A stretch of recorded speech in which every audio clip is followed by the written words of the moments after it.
গৰ্ভৱতী হোৱা বুলি গম পালে আংগনৱাড়ী কেন্দ্ৰলৈ যাওক আৰু মাতৃ তথা শিশু সুৰক্ষা কাৰ্ড বনাওক আৰু পিছত শিশু 3 বছৰ হোৱালৈকে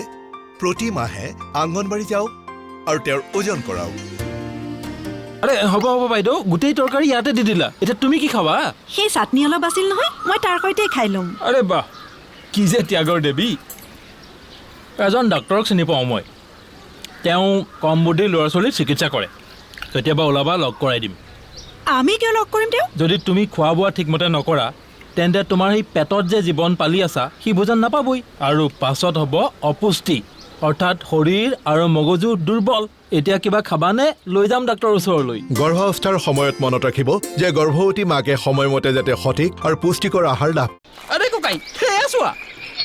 তিৰোতা হেৰুৱা বংশৰ নাম শেষ কৰি দিলে মোৰ পত্নী সন্তান সম্ভৱা এতিয়া তেওঁৰ সম্পূৰ্ণ আৰাম নাপালে আমাৰ আহিবলগীয়া জনৰ ওপৰত ইয়াৰ কুপ্ৰভাৱ পৰিব তেন্তে মই বংশৰ নাম ডুবাই আছো নে বচাই আছো কোৱাচোন ককাই গৰ্ভাৱস্থাৰ সময়ত মনত ৰাখিব যে গৰ্ভৱতী মাতৃয়ে দিনটোত অতি কমেও 2 ঘণ্টা নিশ্চয় আৰাম কৰে আৰু ৰাতি অতি কমেও 8 ঘণ্টা শুৱে লগতে ঘৰত এটা আনন্দৰ পৰিৱেশ গঢ়ি তুলিব আৰু সেই 4টা কথা মনত আছে নহয় 1 গৰ্ভৱতীক ভাল খাদ্য 2 প্ৰথমৰ দাঁত গাখীৰহে আচল 3 6 মাহ কেৱল স্তন্যপান